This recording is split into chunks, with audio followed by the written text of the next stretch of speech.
ابو راغب ده تاجر سلاح، يعني ما تفرقش معاه، شغال مع كله. صهاينة شغال، مقاومة ماشي، جماعات ومال. جماعات زي الدساس.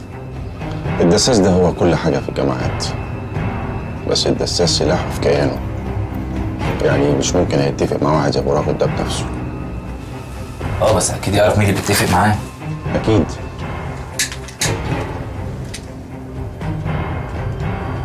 انما انت بتسأل ليه؟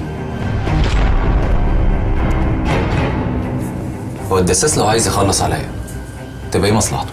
اكيد في حاجة ما بينه وما بين ابو راغب. شحنة السلاح. شحنة السلاح اللي انت اتمسكت بيها دي كانت رايحة للجماعة. تعرف ايه عن شحنة السلاح؟ انت ابو راغب قال لك ايه؟ معرفش. مصر برضه ما تقولش شحنة السلاح كانت رايحة لمين؟ الدساس ابن الكلاب بلغ المأمور عن الشحنة بتاعته اللي في الأنفاق. هو ايه اللي يخليه يعمل كده؟ محدش عاوز يموت هنا، كل واحد عاوز يدفع اللي يقدر عليه عشان يخرج من هنا. أنا مش عارف أنت بتموت ليه وعلشان مين؟ طيب ولو ده النظام يعني ما خرجش ليه؟ ما أنا قلت لك إن هو ابن كلاب، هو اداهم بس نص المعلومة، إنما ما قالهمش الشحنة رايحة فين ولمين.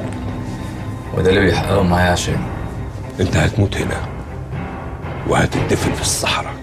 أنت كنت عارف الشحنة رايحة لمين؟ كده بقى أنت بقيت تهم في إيديهم عليه، والدساس خايف لحسن تكون أنت عارف الحقيقة، عشان كده بقى عاوز يخلص منك.